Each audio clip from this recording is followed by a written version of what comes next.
예를 들어 보자면 에어비앤비, 비자 카드로 결제하면 수수료 엄청 많이 떼겠죠. 만약에 에어비앤비가 어떤 스테이블 코인을 발행해서 이 스테이블 코인으로 결제하는데 수수료가 뭐 몇 센트밖에 안 든다고 하면은 플랫폼 기업들의 수익성이 어마어마하게 좋아질 수 있습니다. 새로운 먹거리가 열리지 않을까. 모든 금융 시장이 어쩌면은 블록체인 기반으로 변하고 있는 극초기에 우리는 와 있다.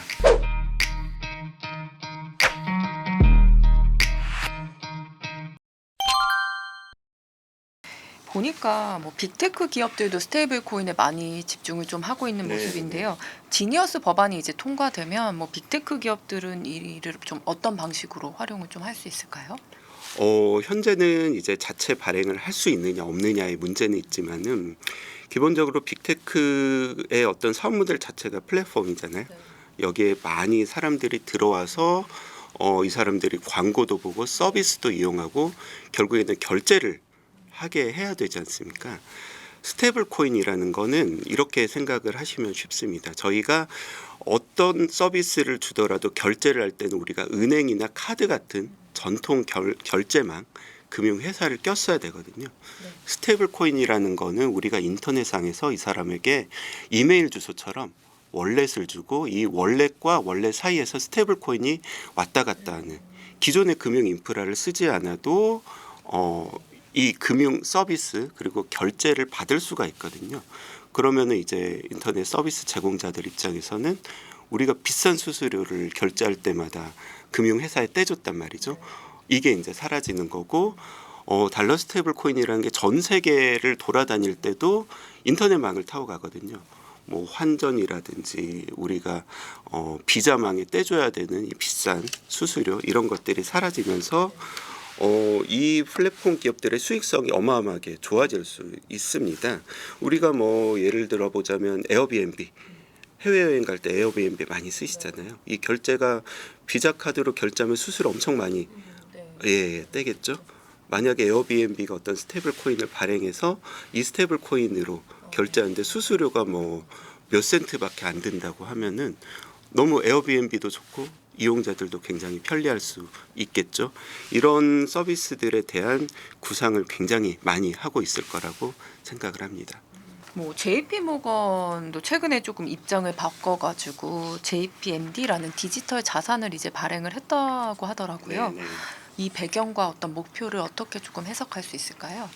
JP 모건 그 제이미 다이먼 굉장히 그 전까지 크립토에 대해서 부정적이다라고 알려져 있었잖아요. 근데 사실은 JP 모건이 스테이블 코인은 아니지만 블록체인을 사용한 코인을 찍어낸 적이 있었습니다. 2019년에 이미 JPM 코인이라는 거를 발행을 했었어요. 근데 그 차이가 뭐였냐면은 이거는 이제 기관과 기관 간의 결제, 거액 결제를 위한 어떤 스테이블 코인이라고 해도 되겠죠. 근데 문제는 이게 프라이빗 블록체인이라는 폐쇄망을 쓰고 있었습니다. 그러니까 우리가 일반적으로 생각하는 퍼블릭 네트워크 위에서 쓰이는 그런 코인 형태는 아니었고요. 근데 이번에 JPMD 저도 이제 얼마 전에 기사에서 봤는데 우리가 디지털 예금 토큰이라고 하더라고요. 은행이 직접 스테이블 코인을 찍어냈기 때문에 우리의 예금을 그대로 담보로 해서 코인을 찍은 거고 이거를 그 베이스 체인이라는 이 체인 위에서 찍어냈어요. 베이스 체인 조금만 설명을 드리면요. 이 베이스 체인이라는 거는 굉장히 재밌는데요. 전 세계에서 가장 많이 쓰이는 블록체인 네트워크가 이더리움이라고는 알고 계실 거예요. 근데 이더리움 네트워크를 쓰는데 예전에 이더리움 네트워크에서 뭐 NFT 같은 거 발행했는데 가스피가 너무 비싸다. 이런 얘기 들어보셨죠. 근데 이더리움에 우리가 거래 기록을 올리는데 그때 가스피를 너무 다 내면 너무 비싸니까 이것을 뭐 100건 1000건을 묶어서 한 번씩만 이더리움에 기록을 하게 되는 겁니다. 이거를 이더리움 레이어 2라고 하는 기술이고요.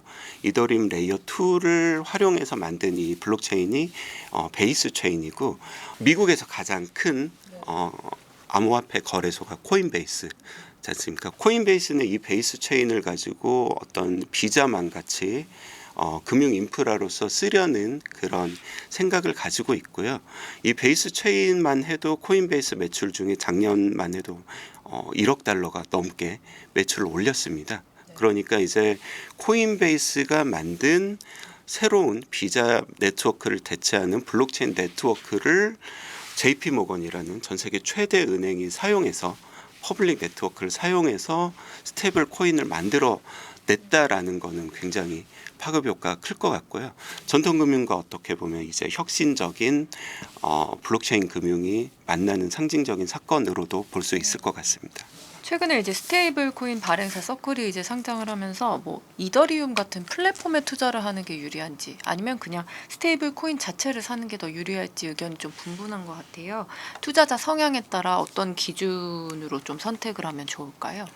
네, 서클이 정말 너무 핫하죠.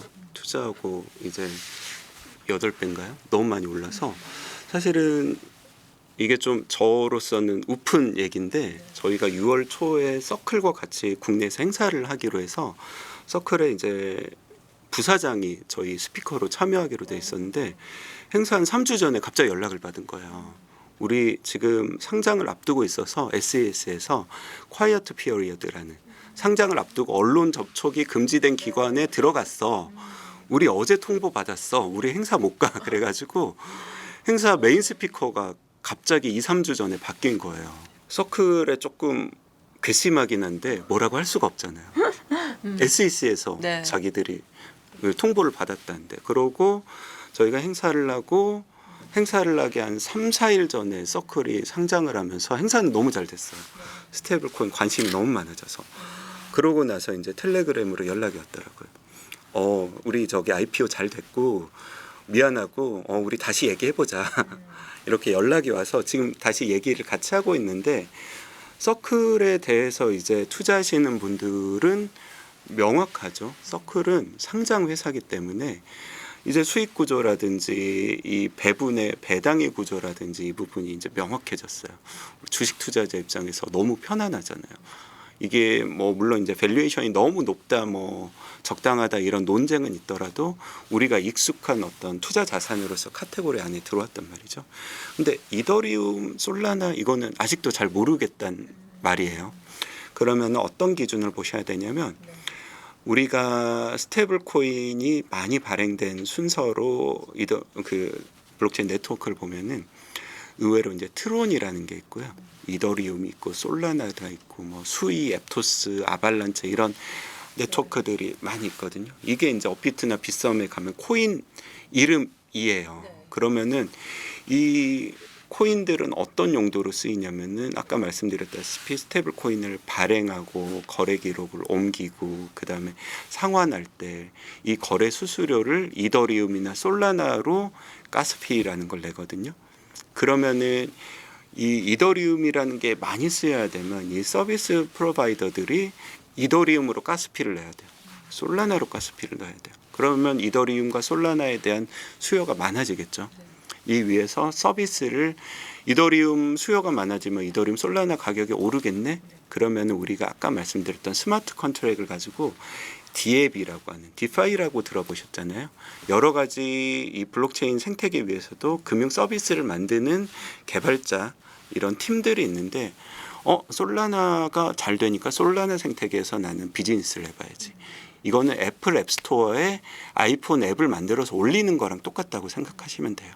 애플의 유저들이 많으니까 나는 애플 앱을 만들지 안드로이드 앱보다 애플이 더 잘 될 것 같으면 여기로 가는 거거든요. 이런 기준으로 코인을 투자할 때도 투자를 하셔야 된다. 이게 명확하게 가격에 잘 반영이 되는지는 사실 모르겠어요. 이게 투기적 수요가 워낙 많다 보니까. 그렇더라도 우리가 서클 홈페이지에 가면은 USDC가 어느 네트워크에서 발행됐는지 실시간 데이터가 다 나와 있습니다. 한번 들어가서 보시면 어떤 네트워크가 활성화돼 있고 앞으로 어떻게 더 활성화될 것 같고 이런 기준을 가지고 서클에 투자하든 아니면 다른 관련 주식에 투자하든 코인에 투자하든 실생활의 가치를 염두에 두고 투자를 하시면은 조금 더 마음 편한 투자를 하실 수 있을 것 같다 이렇게 말씀드립니다. 일반 이제 직장인도 뉴욕 빌딩의 지분을 이제 소유하는 시대가 왔다라고 하더라고요. 이게 뭐 RWA가 있기 때문이라는데 네. 일단 저 RWA 토큰에 대해서 잘 이해가 안 가던데 네, 그 네. 부분 먼저 좀 쉽게 설명 부탁드립니다. 네네. 스테이블 코인과 이 RWA는 어떻게 보셔야 되냐면 우리가 기사에서 이런 얘기 혹시 보신 적 있으실 거예요. 앞으로는 미래는 모든 자산이 토큰화된다. 들어본 적 네. 있으시죠? 근데 무슨 말인지 잘 와닿지는 않으시잖아요. 기술적으로는 이렇게 이해하셔야 돼요. 토스 앱에서 보는 우리 계좌 잔고는 우리가 100만 원이 있다고 할 때 우리가 사실 현금으로 100만 원을 뽑는 경우는 많지가 않잖아요. 그렇죠? 이 돈은 그냥 숫자에 불과한데 이 숫자가 어디에 기록돼 있느냐고 서버에 기록돼 있으면 이건 전통 금융 인프라를 타고 있는 거고요. 블록체인 위에 있으면은 이 돈이 이미 토큰화된 거예요. 네, 블록체인 네트워크 위에 있으면 토큰화된 거라고 생각하시면 돼요. 그러면은 돈이 토큰화된 게 스테이블 코인인 거고요. 쉽게 얘기해서 RWA는 리얼 월드 에셋이잖아요. 현실에 있는 실질적인 가치가 블록체인 네트워크에 기록되면 이게 토큰화된 거예요. 이렇게 이해하시면 쉽겠죠. 근데 문제는 뭐죠? 이 토큰화 됐는데 블록체인 네트워크 위에서 이 건물이 네 거야라고 했는데 실제로는 우리 기자님께 아닐 걸 수도 있겠죠. 중간에 누가 사기친 거예요. 이 이슈가 굉장히 어려운 이슈고 이걸 오라클 이슈라고 하는 이슈입니다. 이 부분이 이제 해결이 돼야 되는데 이런 부분들이 기술적으로 제도적으로 해결하면서 많은 자산들이 실제로 토큰화되고 있어요. 이게 미국에서도 우리가 비들이라고 들어보셨을 텐데 블랙락이 이미 그 미국 국채를 토큰화한 펀드를 발행해서 굉장히 뭐 이게 많이 지금 뭐 조 단위로 팔려나가고 있다라고 우리가 얘기를 듣잖아요. 국채를 이더리움 네트워크 위에 토큰화해서 팔기 때문에 어떤 일이 생길까요? 굉장히 작게 쪼개서 팔 수도 있고 이더리움 네트워크 위에서 팔리기 때문에 전 세계에서 누구나 저도 살 수 있고 그리고 이걸 뭐 24시간 거래할 수도 있고 우리가 미국 주식 살 때 밤까지 기다리는 게 아니라 언제든지 낮에도 살 수 있고 밤에도 살 수 있고 뭐 이런 세상이 이미 왔다라는 거죠. 그리고 스테이블 코인과 이 RWA가 만나면 어떤 일이 벌어지죠? 이 위에서는 그냥 하나의 트랜잭션이고 스테이블 코인과 RWA 토큰이 스왑되는 거예요. 수수료가 어마어마하게 싸고 국경의 의미도 크게 없는 이런 금융 생태계가 만들어진다라는 거겠죠. RWA가 보통 피자 조각으로 좀 네, 설명이 네. 되는 경우가 있던데 저도 그걸 조금 조각 투자로 이해를 했거든요. 맞습니다. 네, 그거랑 또 같이 언급되는 게 STO잖아요. 네, 네. 그건 어떻게 보면 뭐 피자 공장의 어떤 지분을 내가 증권처럼 사는 어떤 그런 방향으로 이해를 했는데 그 두 부분 제가 이해한 게 맞는지 좀 더 쉽게 설명 부탁드릴게요. 네네. 그 대부분 RWA를 더 넓은 개념으로 생각하시면 됩니다. 리얼 월드에 있는 모든 에셋을 토큰한 게 RWA라고 보시면 되고요. 근데 그 중에 우리가 증권성이 있는 자산들이 있어요. 우리가 증권성이라고 하는 거는 우리 하위 테스트라고 하는 미국 증권법에서 성립된 개념이 있는데 이 부분은 제3자가 타인의 재산을 모아서 일정한 사업에 운용을 하면서 여기에서 나온 재산적 가치를 배분을 해주는 거예요. 우리가 그냥 하나의 피자를 쪼개 팔면은 한 조각이 한 토큰이야. 이거는 명확한데 이거는 사업을 잘해서 권리를 나눠줘서 배당도 해주고 그러면은 우리가 어떤 느낌이 들죠? 우리가 주식 투자를 할 때도 불안한 게 저 사람들이 내 돈을 주식 투자한 돈을 잘 쓰고 있을까? 뭐 딴짓 하는 거 아니야? 딴주머니 타는 거 아니야? 막 법인카드 막 쓰는 거 아니야? 이 사업에 투자한다 그러고 딴짓 하는 거 아니야? 증권이라는 거는 이제 이 소비자의 권리를 투자자의 권리를 더 두텁게 보호할 필요가 있어요. 그래서 증권법에 들어오면은 STO라고도 하고 우리나라에서 토큰 증권이라고도 하는데 리얼월드 에셋 중에서 이거는 우리가 자본시장법에서 더 자세히 들여다보고 강한 투자자 보호를 해줄게 라고 하는 걸 STO라고 보시면 되겠습니다. 이게 그럼 기존의 부동산 주식 투자와 어떤 점이 정말 가장 다른 건 뭘까요? 뭐 말씀해 주셨는데 빠르고 네, 뭐 어디서나 뭐 글로벌 자산도 이제 살 수 있고 24시간 할 수 있고 뭐 또 더 어떤 점이 있을까요? 우리가 이제 조각 투자라고 하면은 반은 맞고 반은 틀려요.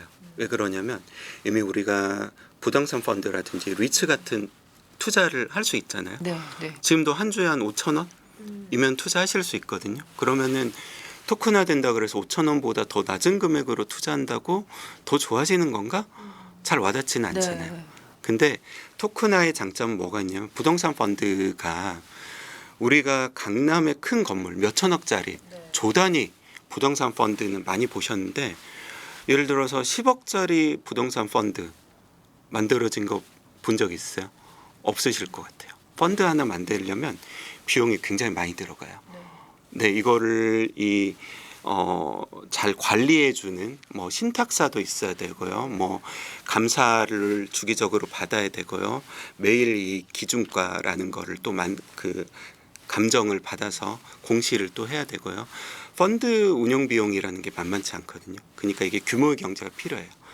근데 이거를 RWA라는 방식으로 하면은 이 많은 부분들이 온체인 위에서 스마트 컨트랙트로 이루어지니까 해외에 보면은 그냥 집안채를 토큰화해서 거래한 사례들도 있거든요. 이더리움 네트워크에서. 그러니까 굉장히 조각 투자가 쉬워지는 거는 맞는데 두 번째는 이게 이더리움 네트워크라든지 퍼블릭 블록체인 네트워크 위에 올라가면서 투자자들의 접근성이 굉장히 좋아져요. 글로벌에서 유동성이 들어올 수 있게 된다라는 차이점이 있고요. 세 번째는 아까 말씀드렸던 스마트 컨트랙트라는 것과 결합되면서 굉장히 다양한 금융 상품으로 발전될 가능성이 열려요. 이게 RWA는 첫 단계고 여기에 스마트 컨트랙트를 결합하면은 굉장히 많은 다양한 파생 상품들이 열릴 수가 있거든요. 그러니까 금융기관들이 이거를 굉장히 주의 깊게 보고 있어요. 새로운 먹거리가 열리지 않을까. 그러니까 스테이블 코인과 RWA는 굉장히 얼리 스테이지 첫 단계에 불과하고 이 뒤에 모든 금융 시장이 어쩌면은 블록체인 기반으로 변하고 있는 극초기에 우리는 와 있다라고 생각을 합니다. 그럼 이 RWA나 STO 토큰 같은 경우에는 수익을 얻었을 때 과세를 어떤 방식으로 하나요?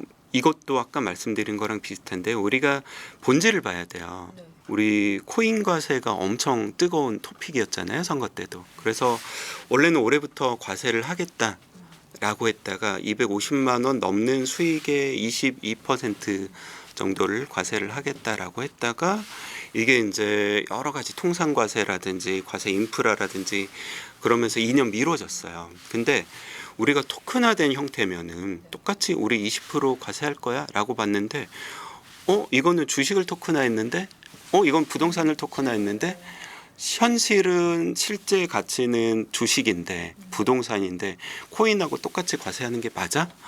이 부분을 우리가 잘 생각을 해봐야 돼요. 근데 아직 이 부분까지 정리가 완벽히 되지는 않은 것 같은데 한국의 과세 당국이나 금융 당국의 입장은 실제 이 실질적 가치를 기준으로 판단을 하는 것으로 보여요. 그렇기 때문에 아마 그런 부분들은 제가 말씀드린 대로 실질 가치를 봐서 판단하지 않을까. 그리고 이 과세를 어떤 방식으로 할지는 아직 명확하지는 않지만 두고 봐야 된다라고 말씀드리겠습니다. 그럼 개인 투자자 입장에서 실생활에 조금 활용을 할 수 있는 블록체인 기술, 자산 어떤 게 있을까요? 네, 저희가 제가 아까 회사 소개를 못 드렸는데요. DSRV라는 회사가 저희는 이제 밸리데이터고 우리가 이더리움 네트워크에서 스테이블 코인을 발행하기도 하고 거래 수수료도 받는다 그랬는데 이더리움 블록을 이제 12초에 하나씩 생성이 되거든요. 그러면 거래 기록이 확정되고 이 블록 안에 담긴 거래 수수료를 블록을 확정해서 이 블록 안에 담긴 거래 기록이 이상 없다라고 확인해주는 그 사람이 그 회사가 밸리데이터예요. DSRV는 밸리데이터고 밸리데이터는 이 이더리움 거래 수수료 묶여 있는 이 블록에 담긴 수수료를 저희가 검증 수수료로 받아와서 돈을 법니다. 저희가 70개 네트워크에서 이 거래 기록 검증을 하고 있고요. 이걸 가지고 작년에 100억 넘게 매출을 올린 그런 회사예요. 그렇기 때문에 저희는 이제 블록체인 네트워크를 운영하는 인프라 회사라고 말씀을 드리는데요. 이 스테이블 코인이라는 게 말씀 들어보셔서 아셨겠지만 네트워크 인프라를 잘 운영하는 게 너무나도 중요합니다. 그래서 저희가 지금 하고 있는 작업은 뭐냐면요. 그래페이랑 한국에 있는 간편 결제 서비스를 연결해서 스테이블 코인을 통해서 싱가포르 관광객이 한국에서 편하게 결제하고 한국에 계신 상인들이 실시간으로 원하는 스테이블 코인을 통해서 정산을 받으실 수 있는 시스템을 만들어 드리고 있어요. 그러면은 상인분들이 수수료도 덜 내고요. 정산도 즉시 받으실 수 있으니까 이게 실생활에 쓰이게 되면은 굉장히 파급 효과가 크겠죠. 그러니까 이제 저희도 뭐 규제 샌드박스라든지 어떤 규제가 나오면 이제 라이센스를 받아서 이런 사업을 하려고 하고 있고요. 또 하나 저희가 홍보를 하자면 이더리움의 이런 검증 작업에 우리 투자자들이 참여하실 수 있어요. 이더리움을 사고 그냥 업비트 비싼 계좌에 넣어두는 게 아니라 스테이킹이라고 하는 것을 맡겨두면 아마 들어보신 적 있으실 거예요.